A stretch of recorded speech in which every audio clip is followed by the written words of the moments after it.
ikos ng mundo, sa kung ano lamang ang kaya ko.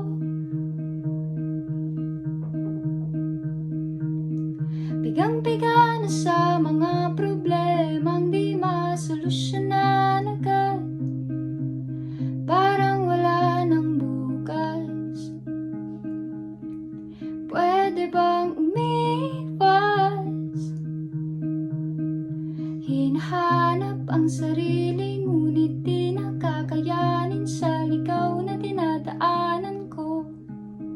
Saan na to patungo? Saan ako patungo? Dahan-dahan nating simulan muli ang paghakbang. Dahan-dahang tumingin sa salamin upang makita ang ating kagandahan. Dahan-dahang iangat ang muka upang masilayan ang payapang kalangitan. O pagod ka na, pero di